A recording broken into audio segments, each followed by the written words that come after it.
제가 뭐 한 3년 곁에서 뵀는데요. 항상 제가 놀라운 게 나이가 드셨는데도 컴퓨터를 많이 접하시고 그런 면도 참 보고 배울 점이라 생각하고 또 항상 공부를 하세요. 축산에 대해서 많이 연구도 하시고 책도 보시고 그러면서 그런 모습이 저는 항상 보기 좋았습니다. 그 진프로는 그 체세포 감소에 상당히 도움을 줍니다.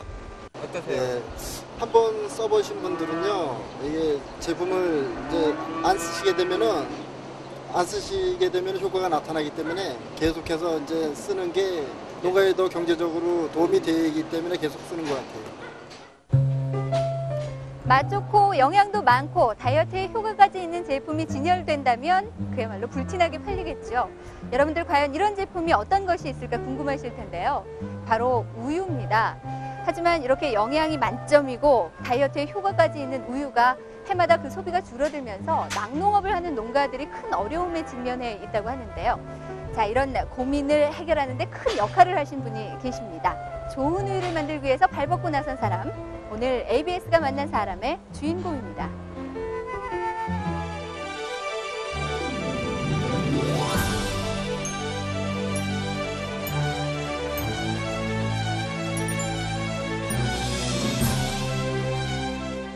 농협에서 이제 축산과장을 하다가 그때에 그 농협중앙회가 이 축산 쪽에 기구를 안 늘려주니까 축협중앙회를 별도로 만들게 됐어요. 그래서 새롭게 만든 축협중앙회는 내가 축산과장으로 하던 업무를 가지고 가서 축협중앙회가 된 겁니다. 물론 그 뒤에 다른 신용 업무도 플러스를 했겠지만은, 근데 나는 어떻게 하다 보니까 축협중앙회에 합류를 하지를 않게 됐어요. 그래서 이제 이 농협에 남아서 그 다음에 새롭게 맡아 한 일이 그 당시 11.29의 그 신군부가 정권을 잡으면서 구정치인들로부터 부정축제 재산을 많이 환수를 했습니다. 그래서 그 부정축제 환수한 재산을 어디다 쓸 거냐고 여러 가지 여론도 수집하던 중에 부정축제로 환수한 재산을 전부 농어민 후계자 육성 기금을 만들어서 그 사람들을 지원하는 사업을 하기로 했습니다. 근데 그 업무가 농협중앙회에서 그 기금을 만들고 관리하는 업무를 하라고 떨어진 거예요.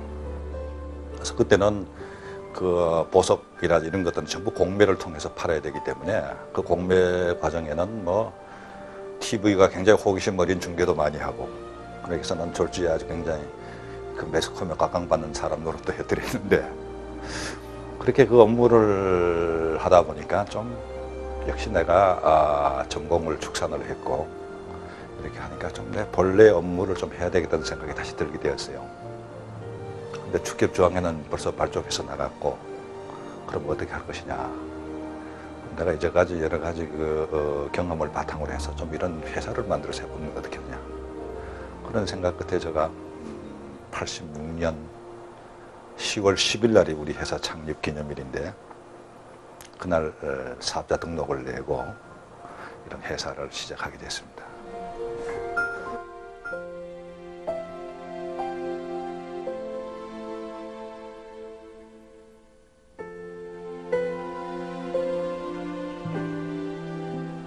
우리나라가 그 당시만 해도, 내가 농협에 처음 입사했을 당시 60년대만 해도 우리나라에 아기가 출산을 해도 아기를 먹일 수 있는 분유도 우리나라에서 만들지를 못했습니다. 전부 일본에서 수입해서 먹이고요. 이렇게 했는데, 이 낙농이라는 것은 또 그뿐만 아니라 지금 그 우유는 인류가 먹는 식품 중에서는 아직까지 가장 완전한 식품, 영양소를 가장 골고루 갖추고 있는 식품이라고 그러지 않습니까? 어릴 때 그런 우유를 충분하게 마시면은 우선 뇌세포도 아주 왕성하게 발육을 할 수가 있고, 체력도 강화가 돼서 그 결과가 이제 올림픽에 금메달도 딸 수도 있고 또 노벨상도 많이 받을 수 있지 않겠느냐.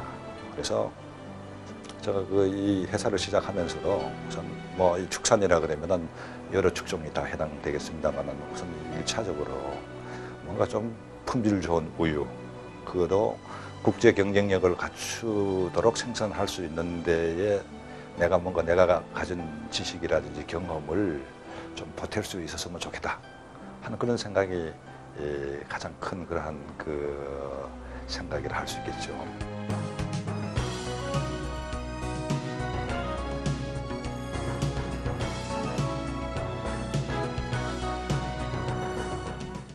젖소는 그 생체 기관 중에 젖을 내는 비유기관, 유방이라든지 유선이라든지 하는 비유기관이 가장 발달된 동물이기 때문에 이쪽이 가장 사고가 나기 쉽습니다. 질병에 걸리기 쉽습니다. 그래서 유방에 주로 걸리는 질병 중에 하나가 유방염인데, 유방염은 그 유방 속으로 세균이 침입을 해서 일으키는 염증입니다. 유방염이 낙농하는 사람들 소득하고 직결이 되어 있기 때문에 미국 연방정부 산하에 유방염 대책위원회라는 위원회도 있습니다. 그래서 정부 차원에서 어떻게 하면은 이 젖소의 유방염을 예방을 하고 체세포를 줄이냐 하는 곳에 연구도 많이 하고 예산도 많이 투자를 하고 이렇게 하고 있죠. 근데 미국의 유방염 대책위원회, 농무성 산하 유방염 대책위원회에서도 그 효과를 인정한 유방염 제재, 체세포를 줄이는 제재가 바로 진프로입니다. 진프로는 이 회사, 미국에 있는 회사 이름이 진프로인데 이 회사가 만든 대표 제품 이름도 역시 진프로입니다. 이 제품은 아연과 메치오닌이라는 아미노산을 1대1로 결합을 시켜가지고 젖소한테 급여를 했을 때에 거의 90% 이상이 흡수가 돼서 혈액을 통해서 상처난 유방 부위로 가서 유방 속에 상처난 부위를 빨리 아물게 해서 유방염 증세를 낮추고 그 결과로 체세포 수를 줄여주는 그런 훌륭한 약제입니다.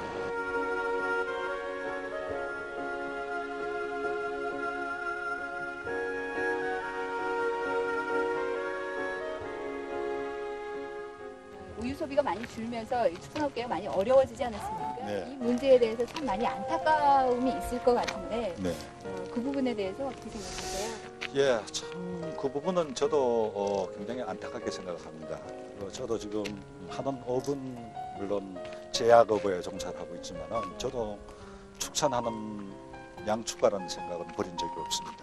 근데 그 우리나라의 연평균 국민 한 사람이 우유 마시는 양이 지금 50리터가 되질 않습니다. 미국은 얼마냐면 300리터입니다. 그리고 이 50리터, 우리나라 연평균 소비 수준 50리터도 최근 4, 5년간에 증가된 것이 하나도 없습니다. 그렇기 때문에 우리나라 전체의 젖소 사육 부수도 50만 두 수준에서 머무르고 있습니다. 그러나 최근에 각 목장마다 또 이 생산 기술은 발전을 해서 두수는 늘어나지 않았지만은 우유 생산하는 양은 많이 늘어났습니다. 그러다 보니까 우유가 최하가 돼서 지금 여러 가지 어려움을 당하고 있는데 참 그 점은 저도 마음 아프게 생각을 합니다. 그래서 우리가 미국 사람들이 300리터를 마신다 그러는데 우리나라 국민들이 우유를 50리터에서 1인당 100리터만 연간 마셔준다 그러면은 우리나라 젖소 마리수가 50만 두에서 100만 두로 늘어날 수가 있습니다. 2배 정도 늘릴 수 있다는 말씀이네요. 근데 지금 50만 두 가지고도 이렇게 우유가 체화되었다는 얘기를 우리가 해야 되니까 참 우리 현실이 참 안타까운데요. 2차 대전 때 영국의 처칠 수장이 아주 명언을 하신 게 있습니다. 그 말 국회에서 연설 중에 이런 얘기를 했는데 한 나라가 그 나라의 2세 국민들을 위해서 할 수 있는 가장 안전한 투자는 자라나는 어린이들한테 우유를 충분히 먹이는 것이다. 그런 얘기를 한 적이 있습니다. 그만큼 건강에 우유가 참 좋다. 예, 건강에도 좋을 뿐만 아니라 우유 안에는 우유는 정말 이 세상에 있는 음식 중에서 가장 완벽한 음식이죠. 완전 식품이죠. 그래서 어릴 때 뇌세포의 왕성한 성장에 필요한 영양소가 우유 속에 다 들어가 있습니다. 이 얘기는 뭐냐면 이 어릴 때 우유를 먹이게 되면 육체적으로만 건강할 것이 아니라 뇌세포도 왕성하게 발육을 해서 또 이 지적 노동도 더 왕성하게 할 수 있는 그러한 인재를 길러낼 수 있다는 얘기도 되겠죠. 사실 요즘 뭐 낙농유구협회에서 여러 가지 홍보 활동 하잖아요. 우유를 많이 먹자는 얘기를 하는데 소비자들에게 좀 우유의 장점들을 많이 홍보해서 네. 우유 소비를 늘려야 되겠다는 생각 선생님 네. 말씀을 들으면서 해보게 됩니다. 네.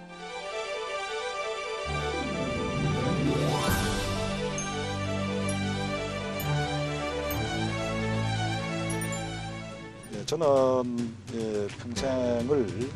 평생이라 하기에는 너무 이른 것 같습니다만 이제까지 축산의 쪽에서 종사를 하면서 지내왔습니다.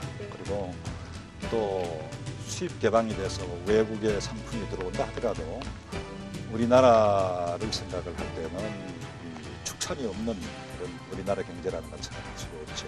그래서 시대가 바뀜에 따라서 여러 가지 우리 축산업계가 많은 문제점을 안고 있지만은 미력 하나마저나 우리 회사는 저희 신한바이오캠 직원들은 우리 한국 축산이 직면하고 있는 여러 가지 문제, 앞으로 직면할 문제에 대해서 뭔가 그 해결에 도움이 되는 기술 정보를 개발을 하고 보급하는데 최선을 다하려고 합니다.